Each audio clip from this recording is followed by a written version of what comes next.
What's up, guys? So today's video is going to be all about the coral glow slash banana gene. I'm going to give you a brief history on it, then show you some of the examples I got behind me.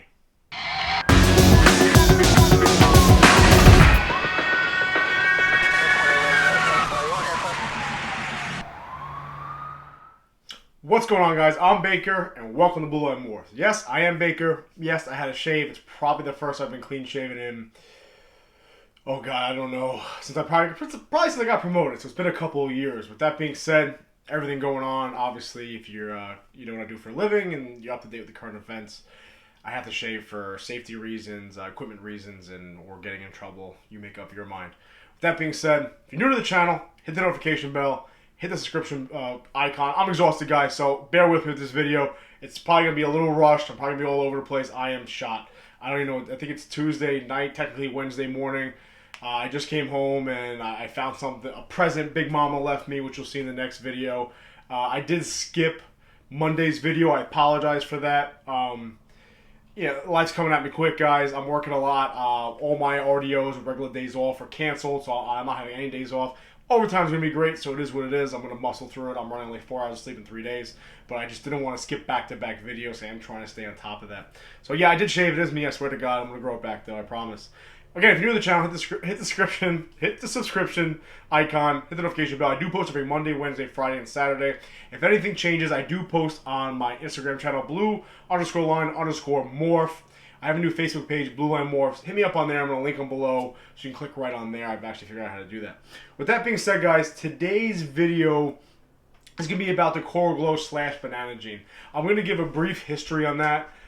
Just some of the things I found online. It's not super in-depth. It's not crazy, but it's just a brief background on it that I read about, and I really enjoyed figuring that out and learning where some of these genes come from. I think I'm going to make this kind of a staple on the channel, that with the interviews with smaller ball python breeders. I'm going to try to see the history and show the history of the different genes and morphs that we use to see, you know, just kind of where they came from, so people have a general knowledge, because I find it interesting. Honestly, a lot of this information, I just Google it, I just read it, and I compile. Essentially, I'll Google and read 4 or 5 different articles, and if they all kind of align and say the same thing, I'm going to take it where it's kind of positive. If it sounds like bullshit, it's bullshit, I'm not going to talk about it. That being said, I'll probably be looking down at my notes a little bit, just because, again, guys, I am exhausted. Bear with me. I just didn't want to skip back-to-back videos. Quick update. My little clown girl, she ate the other day. I just offered her another hopper. She did not eat it, but I don't blame her. It's only been 3 or 4 days. I do have another clutch in there, which you'll be seeing on Friday. I'll have that video for you. Work's been nuts. Work's been crazy. My African sulfur rat colony is doing okay, I guess. You'll see an update with that on Friday. Also, something strange kind of happened. Overall, we're doing well, though, guys. Hope everyone's being safe, by the way. You know, this is a weird time in society, but we all kind of got to band together here and, you know, push aside the assholes. Assholes are assholes, and good people are good people, regardless of what you are and who you are, where you come from, what you do for a living, okay? That's just the reality situation. All right, so we all know the banana. I'm going to show you a banana just because you don't know what a banana is. I don't actually have just a straight banana. I have my banana pie male. So if you don't know what a banana is, I'm assuming most of you guys do know what it is. I just want to show this quickly. This is what a banana looks like. Not this white. Obviously, this is the piebald part of the snake. But here's what a banana will look like, right? You have this nice yellowing, couple freckles depending on the example that you're going to be showing is how many freckles it'll have. But this is just what a banana slash coral glow will look like. I'm going to put him back away, and we'll see him in a second again. I just want to show him quickly. So with that being said, a ball python coral glow is a codom gene, which essentially means that you have a 50-50 chance of it passing it on to another animal or offspring. So all the history that I found is essentially you have coral glow and you have banana. So more or less, they're like lesser and butter. They're kind of the same thing. But when I read articles from when they first kind of found this gene, which is circa the early 2000s, around 2002, and I talk about the 2 people they give credit for that, they were slightly different, they say. They say the coral glow had a little more purplish to it, a little more white to it, a little more vibrant, while banana was more yellow and so forth and so on. I guess after time, they kind of intermingled them, and now they're kind of seen as the same thing. So in 2002, 2 people imported these animals. Again, guys, all the information I'm giving you now is stuff that I've read. I'm not saying this is, you know, concrete. That's what this is. That I don't taking my word to the grave here. But I'm just trying to give some information that I came across. And if I'm wrong, comment below and say, you know what, Big, you're an idiot. But I think for the most part, this is pretty accurate. at least according to all the different articles that I read. So in 2002, they were imported from Africa. Two different people imported them. One called them coral glow, one called them banana. Originally, the coral glow was called the white smoke albino. We'll get into that in a second. So I just want to take a brief moment. So we all know what a normal ball python looks like, right? You know, the browns, the blacks, and the whites, and so forth and so on, the tans mixed in there. Can you imagine being in Africa and you know you're capturing animals or you're importing animals and you come across this yellow snake? It must have blew their minds, right? I mean, you're so used to seeing snakes, ball pythons especially, a certain gene or a certain color rather, and a certain pattern. All of a sudden you see this bright, vibrant yellow snake. It's almost like they probably didn't even believe that it was a ball python. Honestly, if I saw that, I think it wasn't. So, with that being said, in 2002, two people imported this. The first person was Kevin McCurley, obviously from Nerd, New England Reptiles up there. He's the one that called it coral. Originally it was white smoke albino. Then it became known as coral glow. The second person was Will Slew. I can't pronounce anything. Slough, whatever. I'm very bad at pronouncing things right now, guys. I am exhausted. Anyway, he also imported a female. They both imported females from what I've read, and he called them bananas. So as time went on, there's a lot of information I read about Nerd. Obviously, he's much more outspoken. Everyone knows who he is. There's not a lot of information on the bananas and how they got bought in. Somebody else bought into the project from the guy Will. I forget exactly what his name was, but someone else bought into that banana project and essentially pushed it to a different level. With that being said, when they first imported these things, I don't know how much they spent. I tried to see how much they spent on it, but I couldn't come across any sort of dollar amounts. The only thing I could come across is obviously, you know, you hear stories of these snakes selling for $50,000, $60,000, $70,000. I did come across a price list from 2011 where I believe the males were selling for like 60 grand and the females were selling for like 15 to 20 grand. Again, is that accurate? I don't know. Regardless, it was probably in that ballpark somewhere. So, brief little synopsis here. 2002, two guys imported them. One called it coral glow, originally it was called white smoke albino. The other guy called it banana. They started, you know, pretty much breeding them, and they were a lot of money to start with. So I guess a fairly new gene, right, within the last 20 years.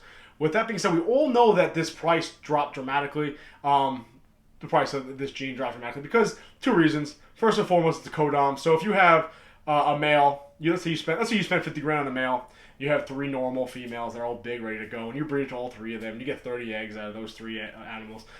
Just for odds game, about 15 of those eggs, or 50% of those eggs, will come out exhibiting the traits of a banana. They will be bananas. So you really spent money on one snake, now you have 15 to sell. Also, they have this weird thing. Now, I didn't get into it too deeply, and I'm not going to talk about it in depth too much here. But for some reason, this morph its gene is connected to its sex.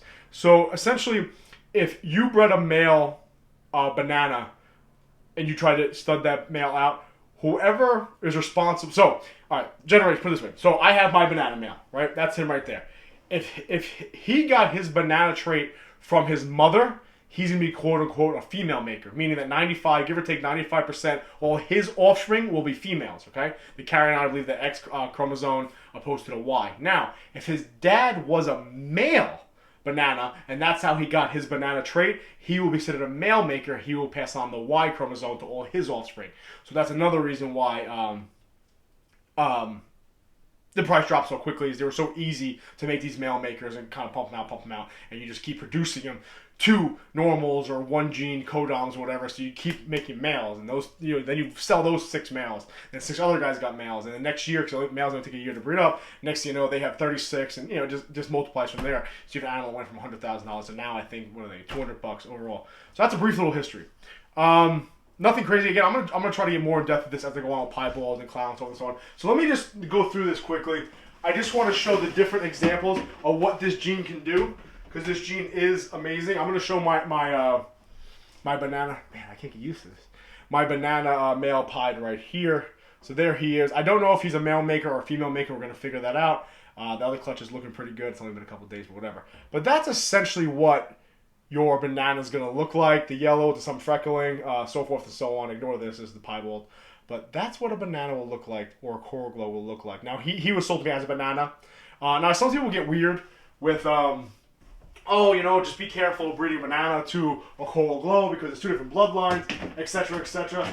Honestly, guys, I don't think you'd be hard pressed to sit here and prove out that, you know what, my Coral Glow is strictly Coral Glow blood. Somewhere along the line it probably got mixed in. I'm gonna show you 2 other examples of what Coral Glow or banana can do when mixed with other genes.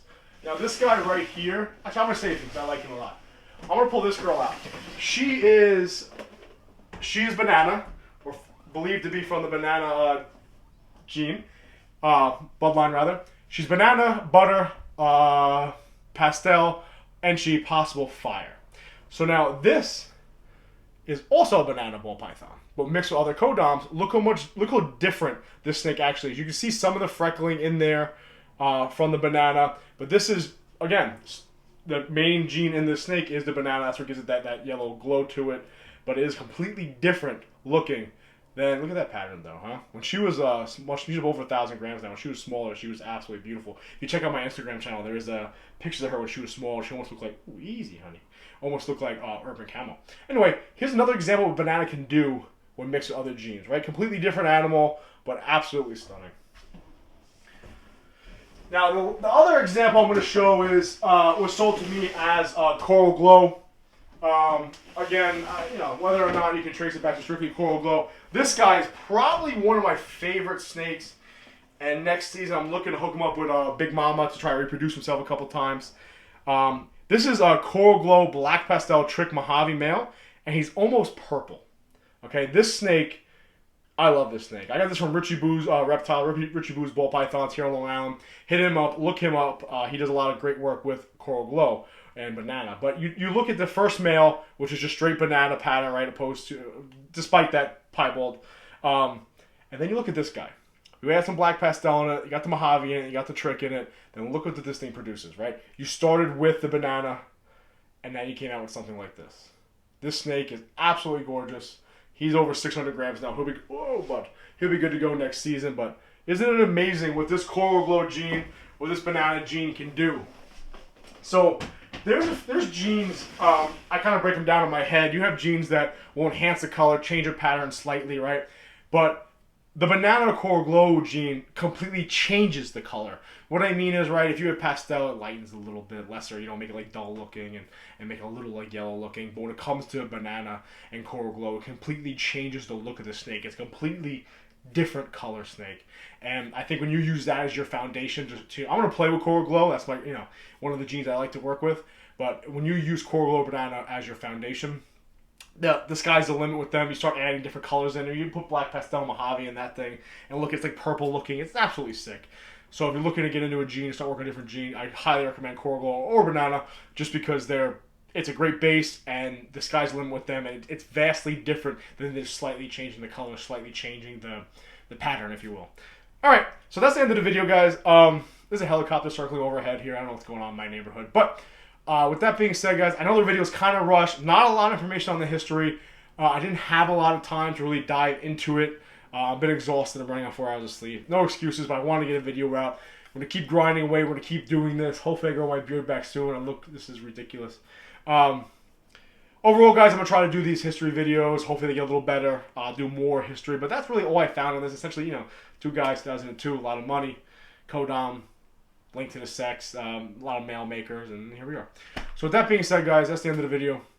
Greatly appreciate it, guys. As always, remember to subscribe, notification bell, Instagram, yada yada. Be safe. Watch your six.